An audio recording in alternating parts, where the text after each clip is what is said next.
Salut à tous les petits amis, on se retrouve aujourd'hui pour une petite deck profile Malice. J'ai joué le deck à une Winabox, la Winabox du coin des Barons de Bruxelles d'ailleurs. Je finis troisième, c'est pas un résultat qui est incroyable non plus, mais le but c'est avant tout de présenter Malice, parce que vu que le deck vient de sortir, il est pas encore complètement résolu. Je veux dire, il y a plein d'axes pour jouer le deck, plein de endboards différents, plein de... Je veux dire, des techs à jouer, genre vous pouvez jouer des Signet, des caches, des bestiales. Oui, je veux dire, il y a vraiment plein de moyens de jouer le deck. Je vais vous en présenter la première façon dont j'ai abordé le deck. Il va y avoir des changements, je vais vous montrer un peu ce que je considère aussi.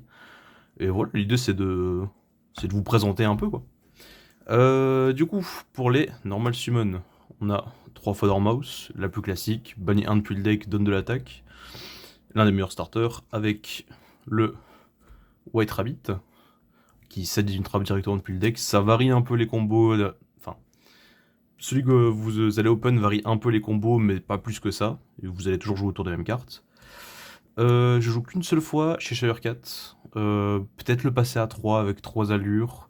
Faut voir si mathématiquement c'est correct, parce que le problème que j'ai avec allure, que vous allez voir dans cette liste en plus. Oups.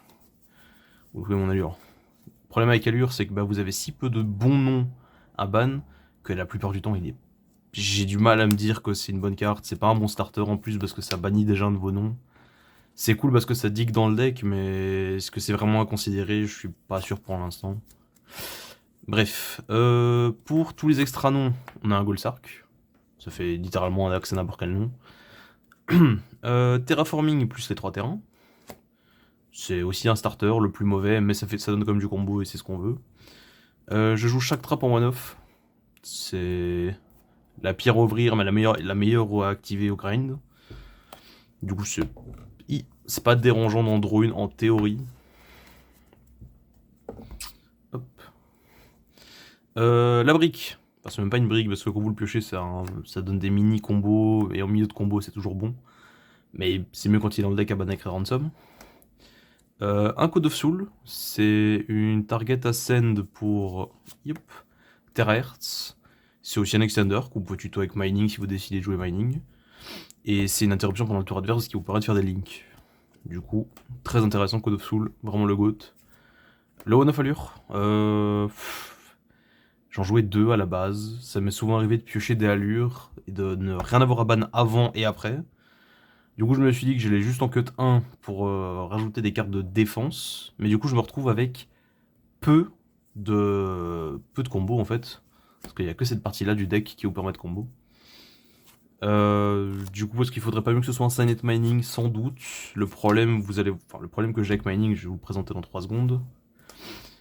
J'ai joué 3 Beasted, 2 Druis à Magna, parce que je trouvais que Druis trade plutôt bien dans Dead Nether, le monstre Razil. Le seul problème, c'est que vous allez quand même faire du moins, vous allez devoir commit une normal summon, alors vous devez crash, mais du coup, dans ce cas, vous perdrez votre battle. Mais je voulais pas jouer un Baldric qui allait être vivant dans très peu de conditions. Baldric est vivant quand vous allez commencer, mais vous avez pas besoin de ça pour gagner en théorie, quoi. Du coup, 2 Druis, je vais certainement cut 1, mais pas encore sûr. 3 H, parce que c'est générique. 3 Shifter, et c'est ça mon problème à vouloir jouer mining, c'est que on joue Shifter, du coup si on draw Shifter plus combinaison mining, faut considérer est-ce que la main peut déjà jouer. Si oui, vous pouvez activer votre Shifter, sinon vous allez devoir tenter de résoudre mining. Si vous prenez H, vous avez fait -2. Si vous pouvez, si mining se résout c'est cool, mais vous perdez une condition d'auto-win, littéralement c'est ce que c'est. Hein. Hop. Pour accompagner ça, 3 Imperm, 3 Nib. J'ai décidé d'en jouer 3, je trouvais que c'était correct vu le nombre d'entraps qu'on jouait. J'ai décidé de tester Impulse. Ça a été grotesque pour moi. C'était incroyable. J'ai pu néguer un nombre de Nib incroyable avec. C'était absolument pixel. J'ai un peu changé la liste récemment. Je vais vous montrer avec quoi. Et en gros, Impulse conflictait avec l'extender que je voulais jouer. Je vais vous montrer ça juste après le side. Du coup, vu qu'on joue les entraps qui nous posent le plus problème, c'est-à-dire Nib, Impulse, je me suis dit que j'allais mener des crossout. C'était correct. Ça résout pas les problèmes de consistance toujours. Hein. Ça permettait de défendre des vilaines Imperm qui viennent toucher votre one card starter, pardon. Du coup, c'est très correct. Je sais pas si je vais continuer le main deck à l'avenir, mais pourquoi pas. Et avec Salon of Call by.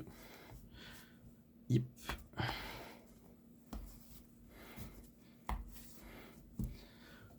pour l'extra deck. Bon, le chenille est toujours là, ça bouge pas. Link Spider pour transformer le token de Niv en Cyberse. Link Uribo parce qu'il y a des moments où il vous faut une Link 1 générique pour par exemple mettre un body au cimetière puis pouvoir le bestial. Parce que vous n'avez pas envie d'utiliser votre Link Decoder parce qu'il doit être fait à des moments précis. IP pour les boards où vous prenez des Fuvalos ou vous savez que vous devez jouer une game qui va jouer beaucoup aux ressources.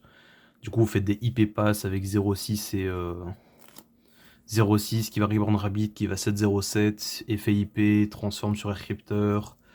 Et du coup ça vous donne 2 banish plus follow-up, et sans consommer trop de ressources. SP en target IP, plus pour certains combos, notamment sur les Griffons. Agar Lizardos, vous allez toujours l'invoquer si vous voulez faire une Red Ransom qui joue autour de Nib. Splash Mage, principalement pour après avoir pris Nib, parce que du coup vous avez accès à votre Link Spider, plus n'importe quel autre body cyber, ça vous donnera un extend, qui va reborn à Malice, qui va vous donner accès à Link 3, qui devrait en théorie vous aider à continuer à jouer. On va jouer les 3 Link Malice en one-off. Hein. C'est terrifiant de se prendre unicorn sans ce deck. Enfin, c'est terrifiant de si votre adversaire résout unicorn parce que vous devez tout jouer en one-off parce que tout prend trop de place. Mais voilà. Pour les combos Firewall, je vais déjà présenter son papa juste à côté, le Terahertz, ainsi que ses 2 targets. À la place d'agrégateur, vous pouvez peut-être jouer Packbeat. J'aurais peut-être pu le sortir pour le montrer, mais j'ai pas pensé. Vous pouvez peut-être jouer Packbeat à la place, ça résout certains problèmes que Aggregator ne résout pas. Mais Aggregator a le mérite d'être un peu plus polyvalent. Voilà, Packbeat m'a jamais manqué pour l'instant, mais c'est une option viable. Et j'ai décidé de jouer Griffon. Mon endboard de base en game 1, quand je sais pas je joue contre quoi, je termine sur SP Griffon. Le problème de cette... Enfin, SP Griffon plus 0.6 de 7. Et Griffon pour 7 TB 11, mais c'est pas du follow-up de zinzin. Le problème de ce setup là, c'est que vous n'avez pas accès à Hearts of Cryptor, qui fait que si votre adversaire a suffisamment de push pour passer Griffon, plus vos interruptions malice, donc vos Didi Crow, plus la banne de MTP07, bah vous n'avez plus rien en fait. Du coup c'est peut-être le problème en tout cas que j'ai avec la ligne de play que j'ai actuellement. Mais vu que le deck est toujours pas résolu, entre guillemets, ça peut changer. Pour le side, attention, le side est catastrophique, je suis désolé d'avance. 3 cosmiques, j'avais peur de Centurion, j'avais peur de Centurion. Très bon contre FK aussi, ça permettait de forcer des plays à la Highlands pour après le punir.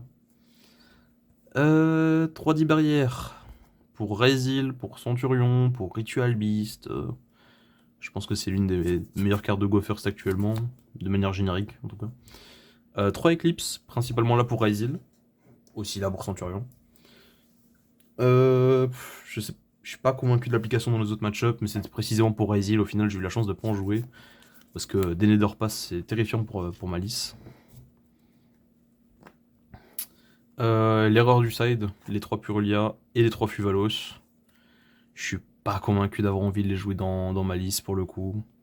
Genre, on a tellement peu de cartes d'engine qui forcent des boards à elles toutes seules. En fait, si vous faites arrêter au début, donc si vous faites arrêter sur votre normal summon, que ce soit Rabbit ou Dormouse, vous avez peu de moyens de repartir, ou alors il faut un accès à Gold Sarko ou Allure qui vous rebanne un nom. Mais c'est vraiment un peu le choke point du deck. Du coup, est-ce que j'ai pas envie d'avoir des end traps qui hit de manière consistante l'adversaire plutôt que quelque chose qui va se faire néguer de 33% du temps? Je sais pas, je suis pas convaincu des Charmy, ils étaient pas intéressants quand je les ai joués non plus. Bon, ils étaient là. Pour les différents axes de changement du deck que je parlais, bon, il y a peut-être jouer plus de allure, peut-être jouer des mining à la place des allures aussi. Et l'un des axes que je trouvais le plus intéressant, c'était potentiellement les 3 Parallélixid. J'aime bien Exit dans l'idée. C'est-à-dire que si vous prenez Nib, vous transformez votre token, comme je l'ai dit précédemment, en Link Spider, puis du coup ça vous donne accès à Exit qui va se résoudre. Vous transformez un Link Spider, un Exit pour faire le Photo Splash qui va reborn n'importe quel nom Malice. Et du coup en théorie vous pouvez toujours extend sur votre ligne de play principale. Mais il faut pouvoir combo sans devoir résoudre votre Exit en fait. Et sans résoudre le Splash. Ça fait quelques conditions, mais j'ai l'impression que ça come up assez souvent. Du coup, ça peut être intéressant de vraiment considérer Exceed. C'est des lignes de play en plus sous l'ancea, ce qui est correct. C'est des extra body de manière générique, etc. Le problème, c'est la brique que c'est. Et c'est toujours la même chose, c'est que vous avez tellement peu de starters que bah, si vous n'avez pas accès à un de vos 7 noms à normal summon, bah, votre Exceed va rester dans votre main. Du coup, on peut peut-être aussi considérer c'est Almirage pour transformer une DN Trap en Cyber, ce qui donne accès à une flèche. Mais le problème, c'est qu'on peut pas combo sans malice. Et sans doute, si vous voulez vous inspirer du set qu'il y avait, même s'il n'était pas zinzin, considérez une lancée en target crossout, ça devient de plus en plus populaire, surtout que le YCS qui est en cours. Du coup, voilà. Si jamais ça vous intéresse, je peux faire une vidéo combo qui présente le combo Terra Hertz qui met Earth of Cryptor en rotation, et le combo Griffon dont j'ai parlé avant qui tourne vraiment bien autour de Nib. Du coup voilà, n'hésitez surtout pas. Des bisous, salut!